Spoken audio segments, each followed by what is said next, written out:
I need somebody to get their phone out and look up a definition for me. Well, let's do this first. So last week when we were together, we started talking about orphans' homes, orphans specifically, widows. We talked about the Old Testament and orphans and widows, the New Testament, and we spent quite a bit of time in 1 Timothy 5, verses 3 through 16, which text is very specific in regard to the church and its role in relieving widows. And what are they called there in 1 Timothy 5? Widows indeed, which, what does that mean? No family. And the text tells us, now if they've got children or grandchildren, they need to show piety at home and the church not be charged. So, does the church have an obligation to help orphans and widows? Let's start there. Yes, no question about it, okay? That's not the issue at hand. So what we're doing, if you recall back to the video, we're looking at these different chairs. Each chair represents, what does each chair represent? You tell me. An issue, okay?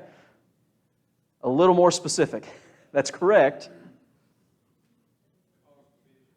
A cause of division, where? Within the churches of Christ, okay? We're not fanning out into denominationalism. We're talking specifically about divisions that have occurred within the churches of Christ over various subjects. So who's ready with their phone? Somebody Google sacred cow. And tell me what a sacred cow is. I don't know. Does anybody know what it is without Googling it? Let me just... Oh, there is such a thing.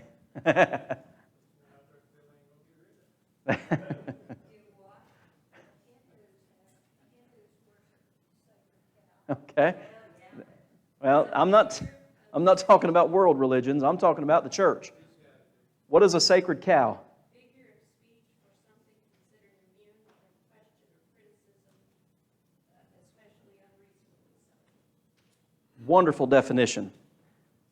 It's a figure of speech, and it's talking about something that is done or has been done. Let's just use it, in terms of the church. Something that the church has done over the years, that if you question it, you're the troublemaker. Orphans' homes. It's unreasonably unquestionable. You guys have heard me say, ask questions. There is not anything wrong with asking questions. What does the truth not fear?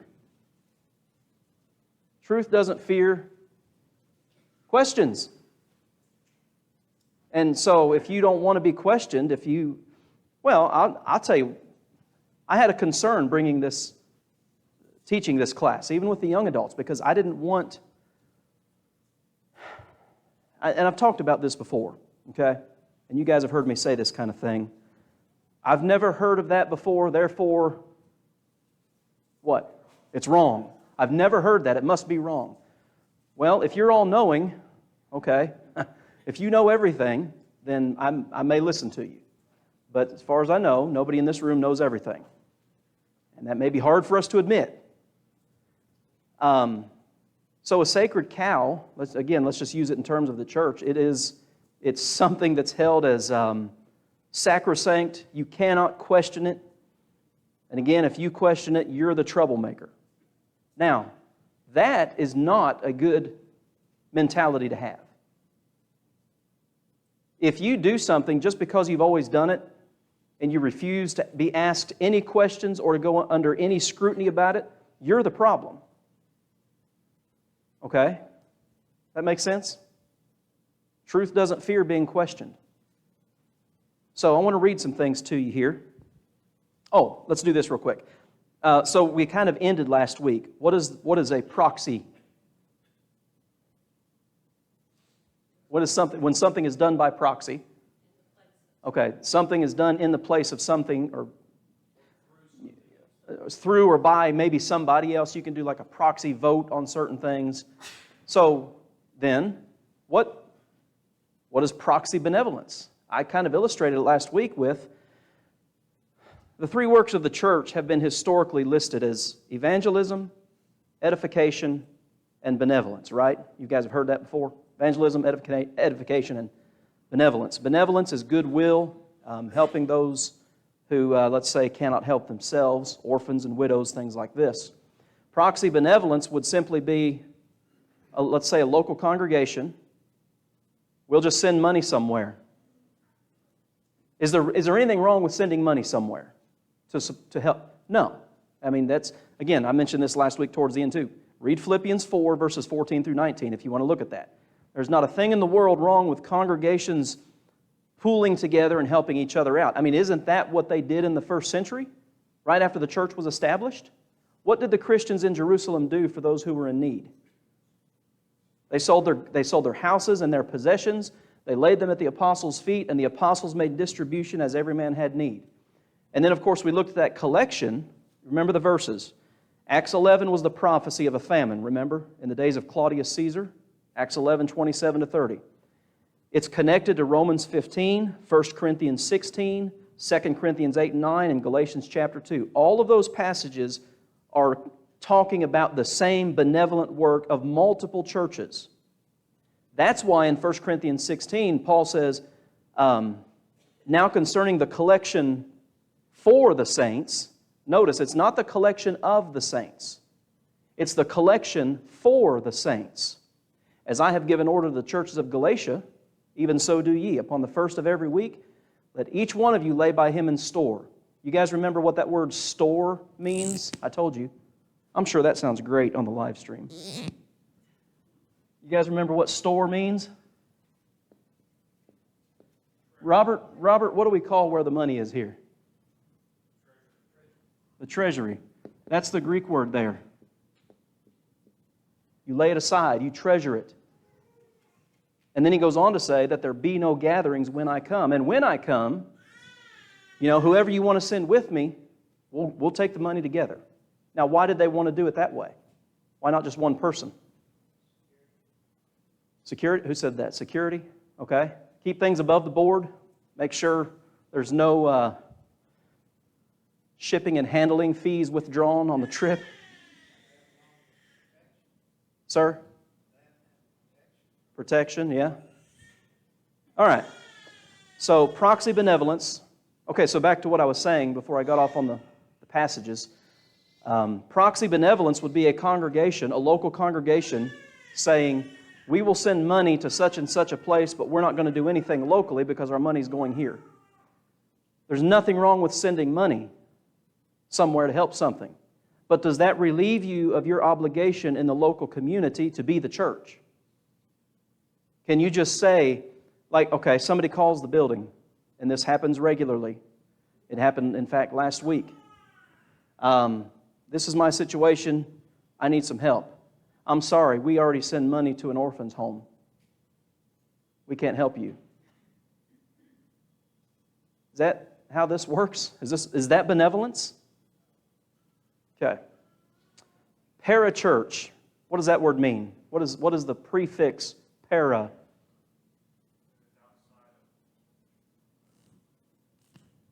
Parallel? Running alongside of each other? Parachurch institutions are not the church, but they do the work of the church. So this is where the division came up in churches of Christ, particularly in the early and mid 1900s. And Brooke shared an interesting article with me last week on this subject that you better be careful who you cross. You get blackballed real quick by some in the church. So there were those who call things like orphans' homes parachurch institutions. They're doing the work of the church, which is benevolence, but they are not the church. So last week we made this list on the board of all these things that an orphan would need. Y'all remember that list? So let's take it a step further. What would be needed? Let's say the Mammoth Spring congregation decided we're going to establish in our community a home for orphans. So what are we going to need? You're going to, what? I heard building, money, what else? People to run it. You're going to have some source of food. You think of anything else? You're going to need something legal.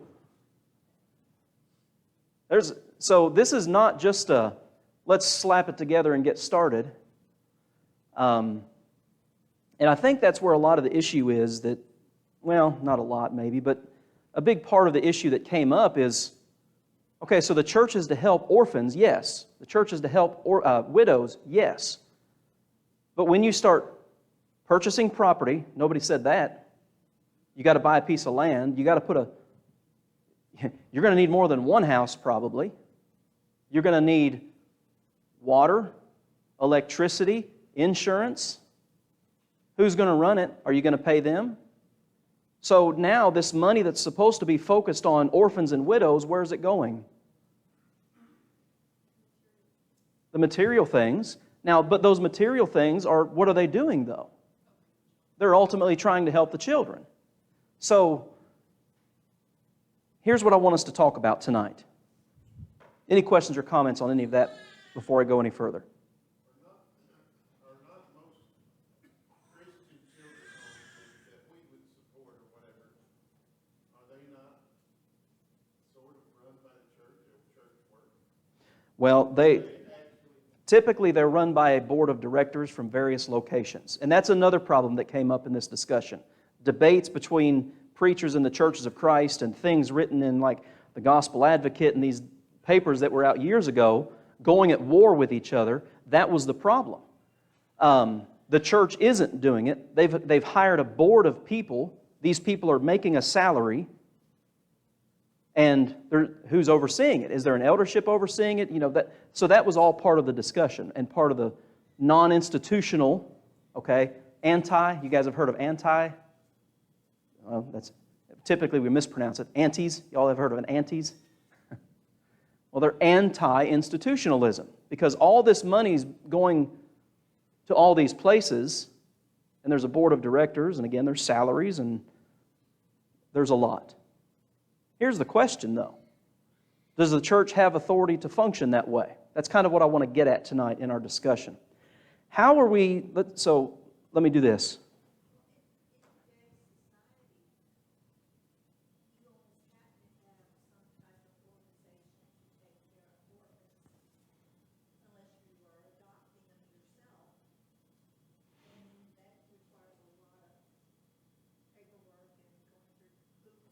Yeah.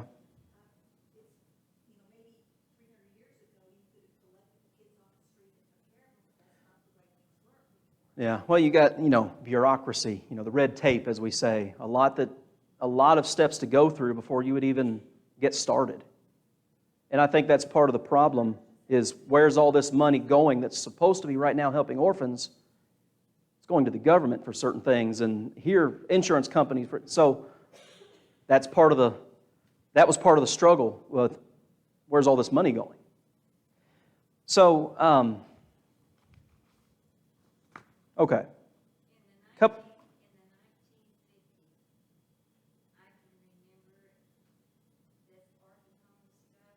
Yeah. Yeah, it was a war. It was a war within the church. So let me say this. So the video that guy did, he's not wrong in saying that it caused division. And like I said, some of the stuff that Brooke shared with me, it could probably have been handled better. Looking back, it's easy for me to say, 70 years out, but it probably could have been handled better. So the church is authorized, and here's the thing, and this is the goal of this whole class is how. So we send money somewhere to help. Well, where we send money is not an orphan's home, by the way, but we're helping children through this home. The church is required, I would say obligated by God to help orphans and widows. But here's the thing. Is there a specificity on how it is to be done? It's visit or take care of the needs of the fatherless and the widows. And so there is, the word I used last week was latitude. Okay, and how are you going to do that? God does not specify how. God says, do it. Now that's going to take some wisdom. That's going to take some brainstorming. And like Miss Judy said, there are going to be a lot of hoops to step through, as we say. Yes, eldership. And again, that's part of the debate that was occurring 70 years ago is if it's the work of the local church, is an eldership over this, or is it a variety of people from a variety of places?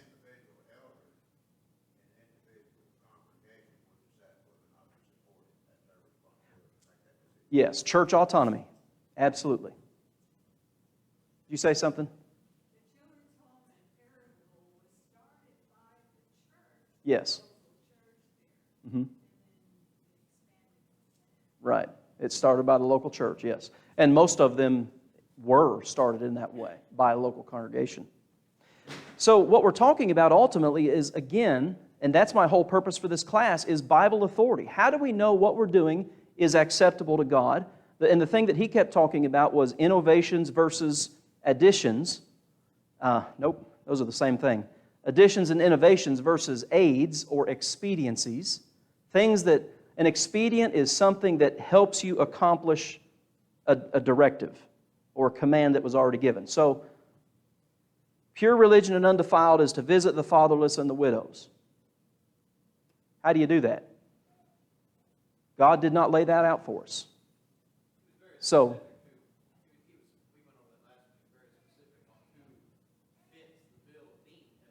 yeah. Right. You take care of them. Whatever that may look like. Of course, if it doesn't violate God's will, obviously. But there's no specified plan as to how it's to be done. It's to be done.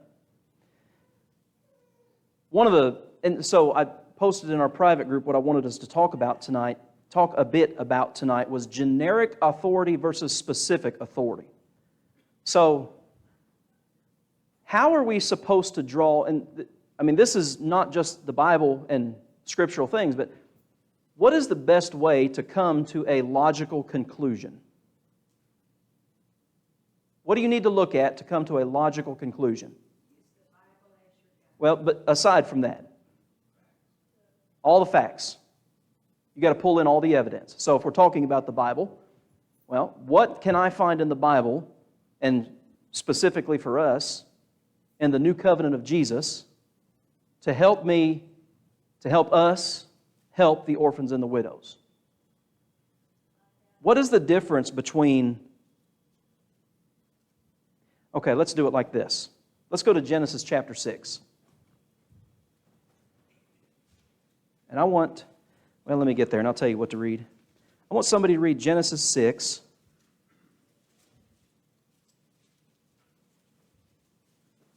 (14 through 16). Genesis 6, 14 through 16.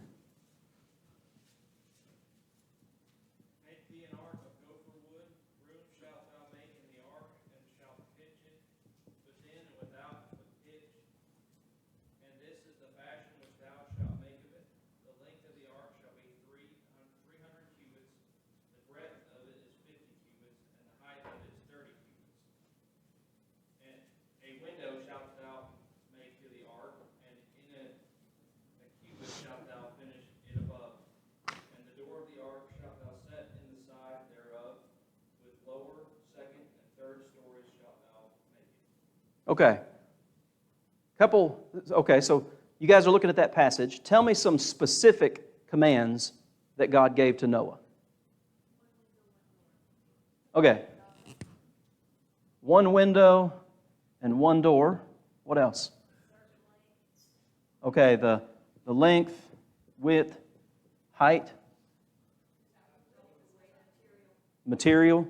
I'm not going to write all that down. And by the way, if you've ever wondered what gopher wood is, it's probably how it was hewn, how it was shaped. It's not necessarily a type of specific wood, but it's still specified. What are the generic commands?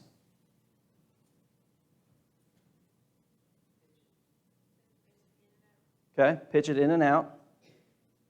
Some kind of an asphalt covering to probably waterproof it. What else? Rooms. Make rooms in the ark. How many rooms, God? Make rooms. That's generic. Okay? You see anything else generic in there? Okay, that's good. I've never thought about that one. Steve said, which side the door would go on? Okay. Does he not? He doesn't give us the measurements of the windows, does he? How big the door is. What else? Well, there's one more specific one. 3 levels. That's what I was looking at. 3 decks. Okay. So God authorized Noah to do a variety of things, and some things he was generic. I want rooms. And some things he was specific. I want rooms, but I want one door. All right? An expedient would be so what could Noah have used as an expedient to help him fulfill both the generic and the specific commandments? What? Okay, hiring some people to help him. God didn't specify that, and that an expedient is something that helps you. Noah's not going to build this thing all by himself. What else could be an expedient to help him build the ark? Tools. There's no specification on the tools.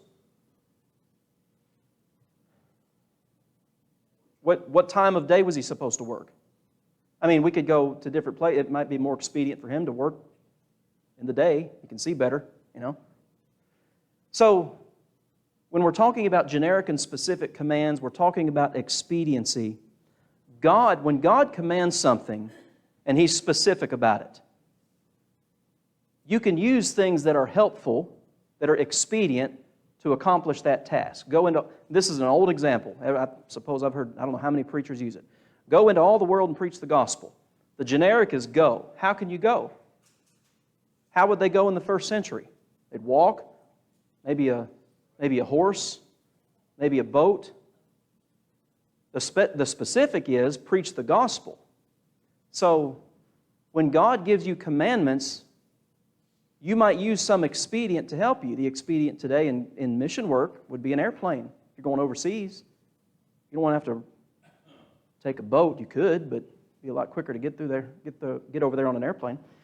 I tell you guys, one of the biggest things that people lack in understanding the Bible is common sense. To me, this is like first grade stuff.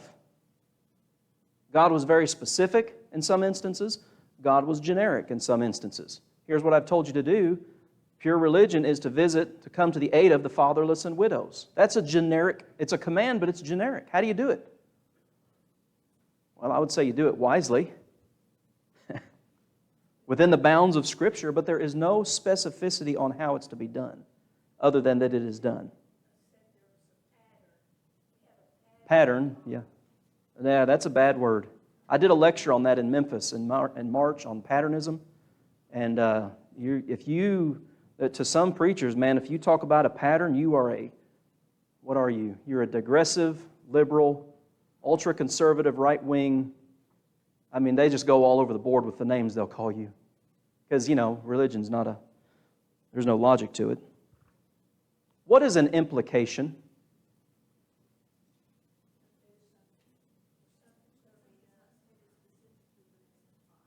You're going to have to speak up.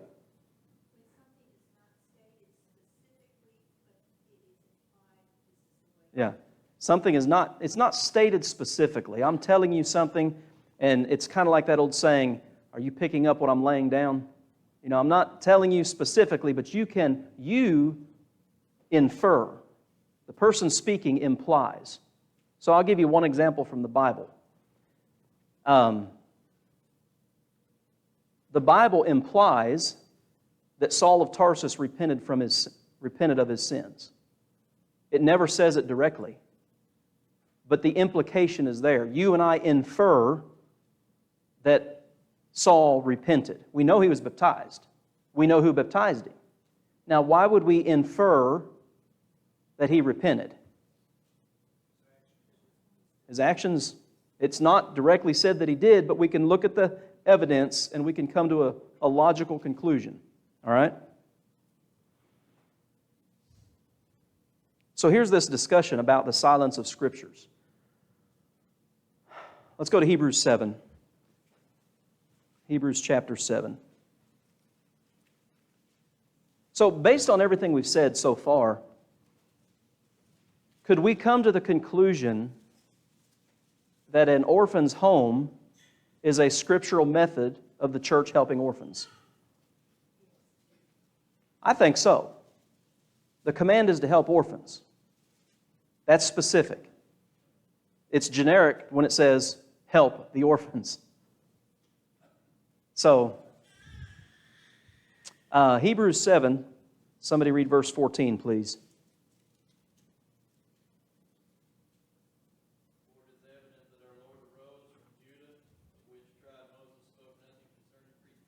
Okay.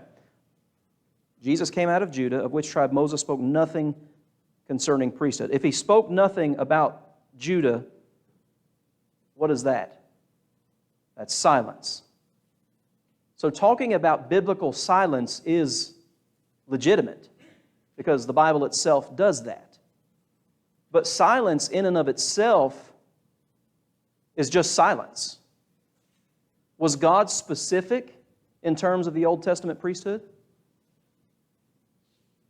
How was He specific in terms of the Old Testament priesthood? Levite. He said it. He didn't have to say, not Judah, not Benjamin, etc. So silence is just silence. But God had already been specific on where the priesthood was to come from. So there are those who will object, well, you can't use silence. Whoever wrote the book of Hebrews used silence as authoritative. So here's the argument. Okay, kind of going back to number 1 there. The New Testament's silent on instrumental music. Is that true or not? Y'all remember this discussion?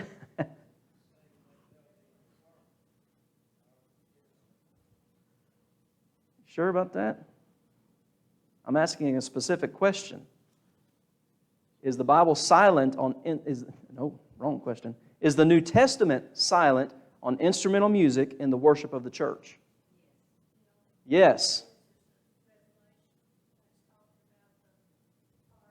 Yeah, Revelation 5, 14, and 15 all mention the harps, but it has nothing to do with the church. They're in heaven. So the New Testament is silent, in essence, on instrumental music in the worship of the church. But is the New Testament silent on music? No, because there are different kinds of music. So biblical silence, while it is just silence, we can imply certain things, or we can infer certain things. Sing and make melody in your hearts to the Lord. What can we infer from that? You don't play. There's no other way to do it. You sing. Okay, here's a good question. Somebody turn over. What happened? She said, no, you don't.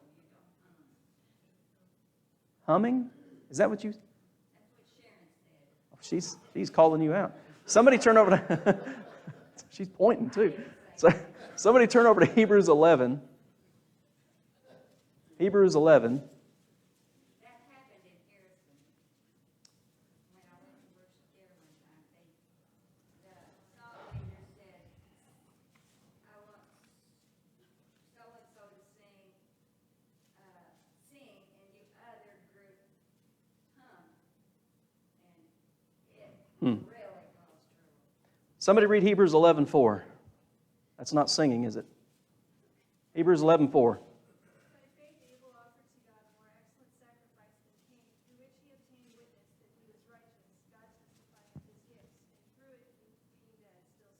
Okay, by faith Abel.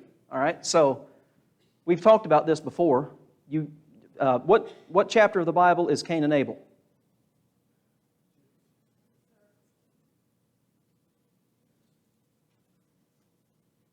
What chapter of the Bible is Cain and Abel?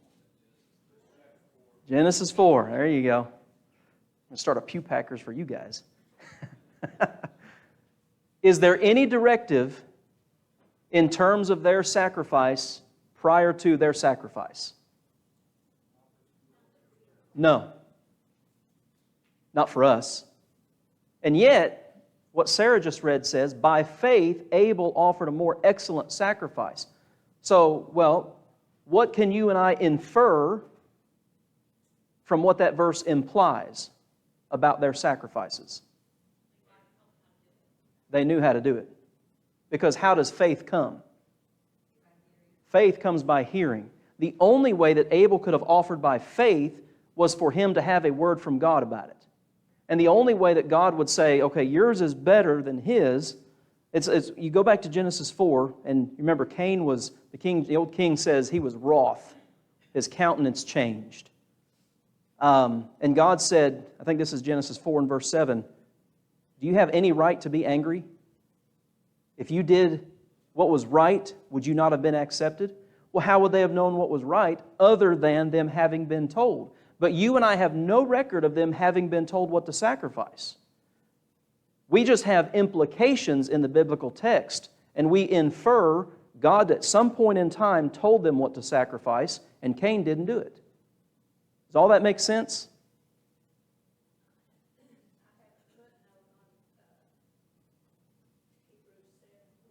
Okay.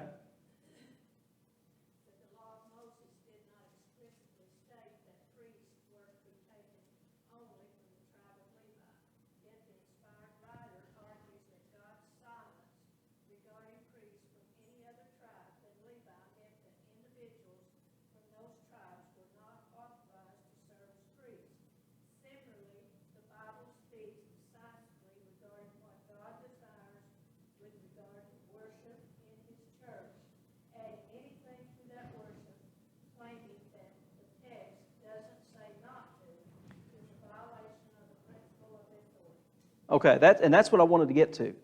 The Bible doesn't say not to do it. So, give me some things that the Bible does say not to do. What are some things you and I are not supposed to do? Steal, lie, covet, murder. Is that it? There's a lot of freedom there. Come on. Yeah, it's a big list. Even in the New Testament, there's a big list. But hey, man, the Bible doesn't say not to use cocaine. Doesn't tell me I can't. It doesn't tell me I can't. I guess you would say this is relatively new. I don't know how new, but I can't use meth. It doesn't say that, does it? How long has that been on the scene? About 30 years? Okay, well, the New Testament's 2,000 years old. It doesn't say anything about meth. And because it doesn't say anything about it, I can do it. Well, where does that end? It does. Absolutely it does. Yes? It does say, though, not to have idols. And if you're, what is an idol? It's something Yeah. that you're putting in place of God's position. So if you're filling your head with something that takes you away, any of those things could fall under Yeah. that category. Anything could fall under the category of an idol, couldn't it? Absolutely. But that would take inference even on your part, wouldn't it? You'd have to deduce some things. So biblical authority then is silence is a legitimate way to talk about it, but even in terms of that, like in the example of the Levitical priesthood, God wasn't silent because He specified what He wanted. And so anything else, God didn't have to say not to, because here's what I want. Okay, so here's the thing. So part of the one, and I need to end here. So if you remember, one of the things the guy said towards the end of the video, who gets to decide what is unauthorized and what is expedient? You remember that question he asked? Well, if you have a good grasp on generic and specific authority, have a little bit of common sense, which, again, that's terribly lacking in the biblical realm. And if you know Scripture, it's not about who gets to decide, because God's already decided. We just have to have the common sense and the reverence for God and His Word, and then we get to work.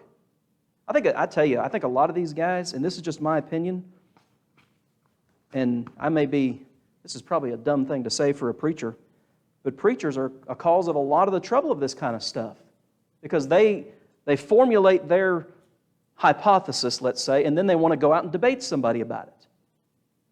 There's nothing wrong with debate at all. There's nothing wrong with an open forum back and forth discussion. And again, like I said in the beginning of the class, if you have a problem with that, you're the problem. Yeah, well, elderships, absolutely. And I think that's a big thing with congregations. If you want to help orphans and widows, I'm sure we've got some locally, you know. Nothing wrong with helping off, but we can't do the proxy benevolence thing. Oh, we wrote a check. That's good enough. All right. Next week, we will pick up with the multiple cups. So do a little research on multiple cups in the churches of Christ, or one cup churches of Christ.